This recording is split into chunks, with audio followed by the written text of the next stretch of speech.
yo creo que hay... ¿qué riesgos tiene eso? Depende del caso, ¿no? O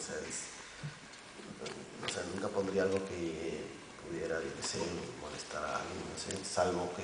Pero es que eso hay que ver cuáles son. Yo no estoy en contra de robar más, yo robo un montón. Sí, por ejemplo, imágenes a los soldados en Bagdad cachando a la gente. Pues, o las robas o no las ruedas, porque no le vas a pedir permiso para hacerlo. Y entonces, éticamente no me supone ningún trauma, la verdad. Pero otras podrían ser, ¿no? Me parece que hay un punto ético en general en cualquier obra de arte que es, tú te das cuenta. Y generalmente porque muchas veces ruedas, no robadas, sino en el rodaje intencionado, ruedas cosas que no debes poner en la película. A veces ruedas momentos demasiado íntimos, muy personales. Hay que... claro, y hasta cuando dónde el personaje, llegar, por ejemplo, dónde está el límite. se pone a llorar, Claro. o se derrumba, ¿no? Me preocupan más esas fronteras éticas que son...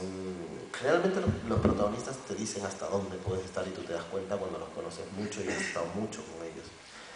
Pero eso es más bien lo que hay que saber muchas veces. Esa lágrima que te suelta ese personaje de vez en cuando, que tienes que decir a la cámara, sigue, no te pares.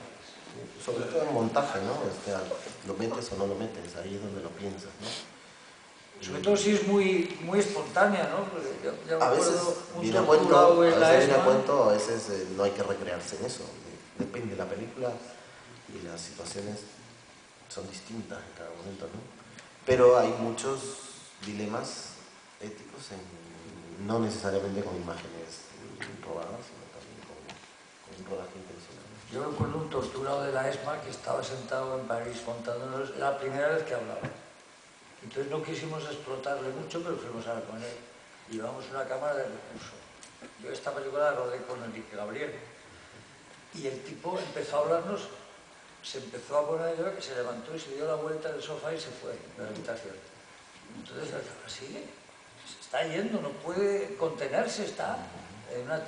Luego no lo metimos, pero pareció que era algo muy íntimo, ¿no? Era un hombre derrumbado, entonces, bueno.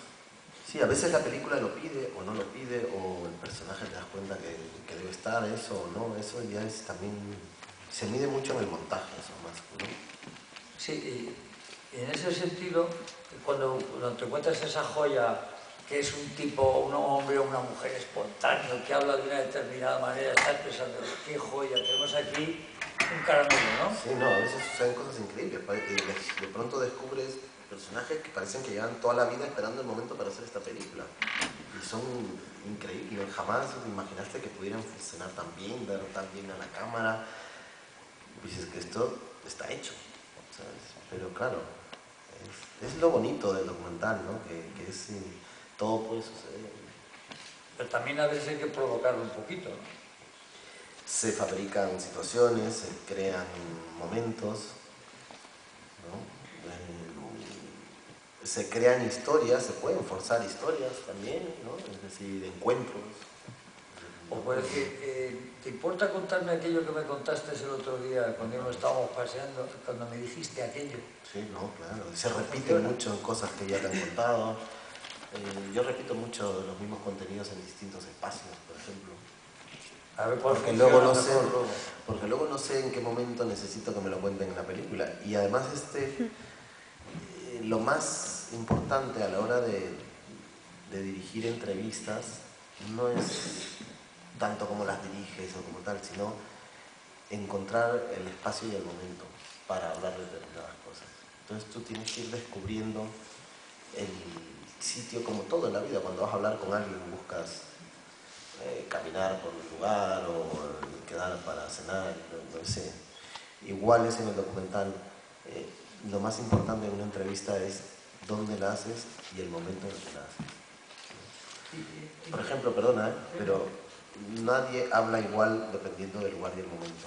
Si nosotros hubiéramos hecho la entrevista a Thomas Miller, el preso del corredor de la muerte, un mes antes, no sería como un día antes que van a ejecutar a su compañero de celda. Entonces, todo hay que encontrar el momento.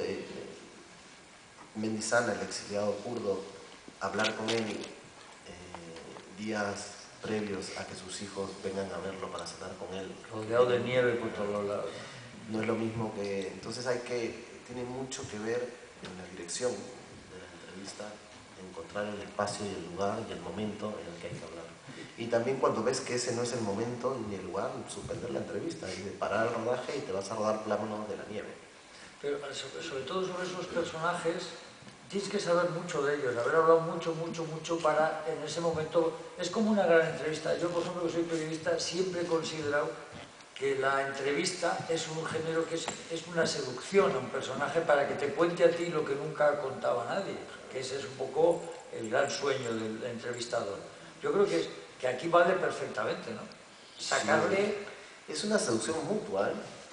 Porque a veces también te seducen los personajes y empiezan a dirigir ellos la entrevista y a llevarla por donde ellos quieren. Cierto.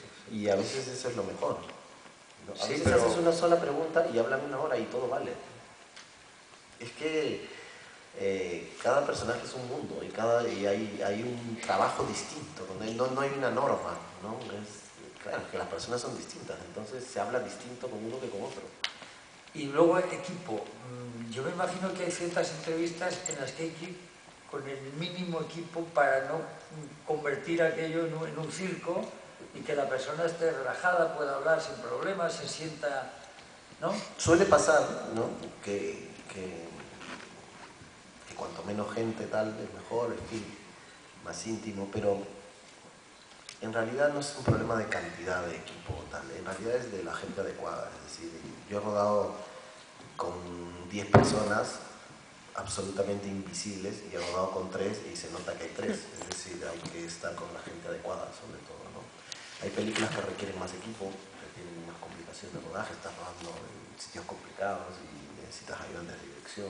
Pero lleva siempre equipo ligero...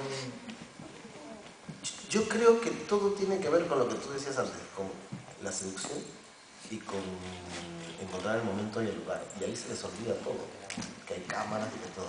A mí esto de que con las cámaras más pequeñitas hablan más relajados, a veces no. A veces, como ahora ya todo el mundo tiene una pequeñita, eso no se lo toman en serio. Y sacas una Betacam de esas antiguas y dicen, esto sí que es de verdad. Ahora sí voy a hablar. Es que es muy relativo.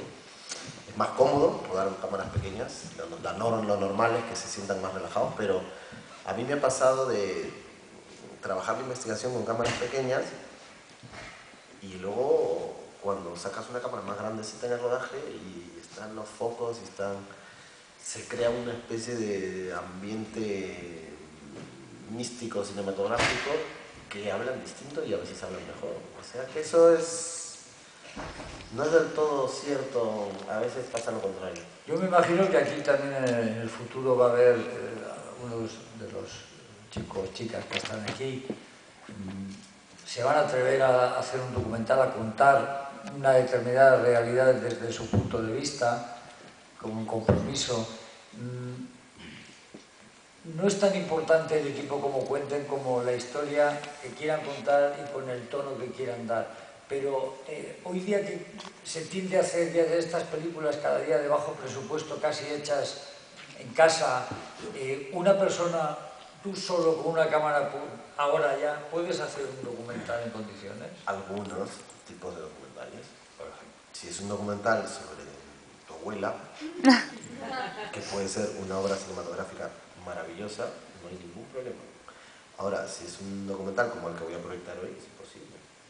Está rodado con 3 cámaras porque hay momentos musicales, hemos tenido que subir a 5.000 metros de una montaña y no puedo solo. Entonces cada película tiene sus complicaciones. Ahora, existe una manera de rodar con muy poquito dinero y con muy poquita equipo, historias que lo permiten, ¿no? Y que no tienen por qué ser ni más ni menos que las otras. ¿Y no te parece que de alguna manera con independencia, que cada día haya más gente con ganas de contar su historia, esas historias que no nos cuentan otros y que nosotros las afrontamos, que también en algún caso ha sido como el recurso para el que no puede rodar ficción? O sea, es decir, hay gente que hacía ficción que ante la dificultad de medios para conseguirlo y tal, de alguna manera entra en un tiempo de